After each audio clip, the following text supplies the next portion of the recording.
सरकारला नेमकं काय सांगणं असणार आहे? शुभेच्छा आहेत का? झाल्यावर ना हो ना आधी झालेच नाही ना आधीच काय करावं शुभेच्छा आणखीन ते 7-8 दिवस लांबील मग काय करायचं गेलं का आपल्या वयाला शुभेच्छा बी त्याच मग ते होऊ द्या. हा सांगणं मात्र एक आहे मराठ्यांशी बेमानी करायचं नाही तुम्हाला आरक्षण द्यावं लागणार. हा नादात पडायचं नाही हे सत्ता आली लय बहुमताने आलोत मराठ्यांच्या मताशिवाय सत्तेत कोणी येऊ शकत नाही. बेमानी करायचं नाही आरक्षण द्यायचं पहिल्यासारखं लफड्यात पडायचं नाही याव करीन आणि त्याव करीन आणि हे करीन आणि ते करीन. मराठ्यांपुढं कोणतीही सत्ता टिकू शकत नाही. हा ते शांत आहेत तोवर शांत आहेत त्यांना शांत राहून द्यायचं नाही तर कोणाच्या बापाला भेट नसते. मग हा सरकार फरकार काय नाही मग एकदा का मराठा रस्त्यावर उतरला ना मग तुमचं काय खरं नाही. हा त्याच्यापेक्षा तुम्ही गोडीनं हाताळायचं आमचं आरक्षण आम्हाला द्यायचं तिनेही गॅजेट पण लागू करायचे मराठा आणि कुणबी या राज्यातलं एकच आहे ते पण द्यायचं.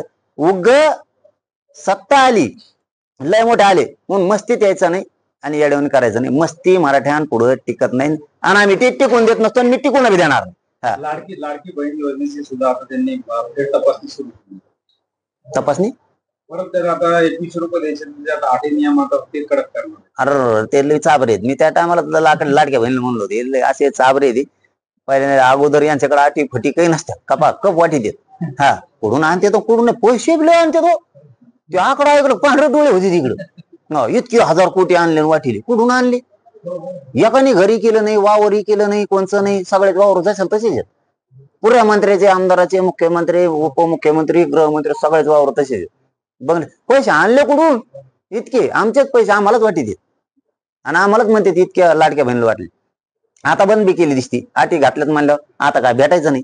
त्याने आटी अशा कशा घातल्यात काय माहित अशा आटी घालायला पाहिजे की ज्याला घर असन त्याला देण्यात येणार नाही अशी आट असायला पाहिजे त्यांची. म्हणजे लय हुशार समजते स्वतःला म्हणजे ते असेच आट काढू शकते ना ते ज्याला घर आहे त्या लाडक्या बहिणीला देतात सगळ्या लाडक्या बहिणीला घरी मग कुणाला देतो तुला घेतो की एकट्याला.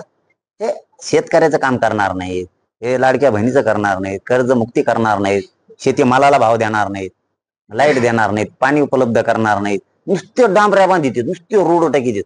काय करते का नुसते रोड खांदे सिमेंट काढी देत डांबर टाकी दे डांबर काढी दे सिमेंट टाकी दे दुसरं काहीच करीत नाही. नुसत्या पाट्या आणि त्याच्यावर ते जिराफो काढेल भले उचू डोक्याचे येऊन ते नुसते चित्र त्या संपर्क बघितलं नुसते चित्रच येत आणि वाहनच आहे ना त्याच्यावर इतके टोल ते म्हणजे हे नुसते रोड बांधतात.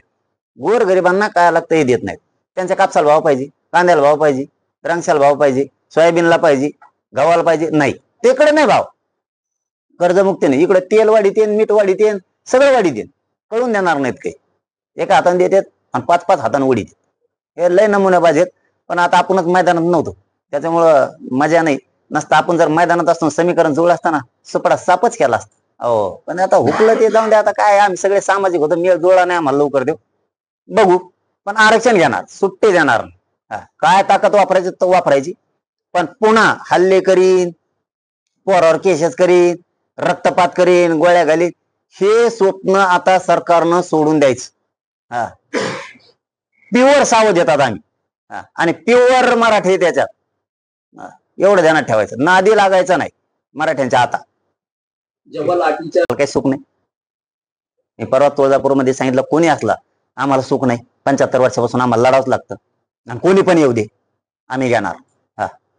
सोशल मीडियावर एक चर्चा अशी केली जाते की जे भाजपला जे मतदान गटा एवढं मिळालं आणि एवढं यश मिळालं त्याला कारण आपण आहात. कारण आपण सुरुवातीला लोकसभेला असताना भाजपचा जाहीर विरोध केला होता मात्र यावेळी आपण एक भूमिका घेतो ज्याला करायचं त्याला करा आणि याचाच फायदा ओबीसीने घेत एकत्र एकट्टा मतदान भाजपला केलंय.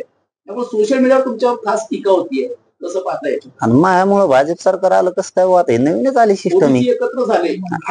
अहो जाऊ दे आता ते विश्लेषण तुम्हाला एखादी सांगन काय काय झालं आणि काय काय काय नाही झालं पण माझ्यामुळे भाजप आलं हे नवीनच शोध आहे आता. पण मी मैदानात नाहीये माझा समाज पण नाहीये कोणी आला तरी आम्हाला लढावंच लागलं असतं हे आमच्या लक्षात आलं होतं आणि आमचं समीकरण जुळलं नव्हतं. त्यामुळं विनाकारणच जे लोकसभेला सांगितलं तेच विधानसभेत आम्ही लढून मिळू. आमचा शेवटचा खरा मुद्दा सांगतो तुम्हाला आमच्यासाठी राजकारण महत्वाचं नव्हतं आरक्षण महत्वाचं होतं आणि राजकारण का आमचा धंदा नाही आणि आम्हाला गरीबाला गरज नाही. गरीबाला आम्ही जाऊन विचारलं त्यांनी सांगितलं काही अडचण नाही रुसून द्या ज्याला तिकीट मिळालं नाही ते काही फरक पडत नाही आम्हाला आम्ही तुमच्या सोबत आहेत. गरीबाला आपल्याला आरक्षण पाहिजे राजकारणाचे देणं घेणं नाही.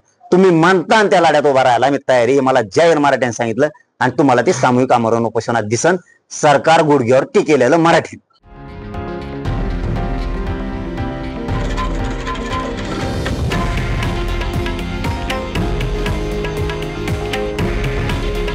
हे आहे देशातील नंबर 1 न्यूज नेटवर्क आणि आपण पाहत आहात TV9 मराठी.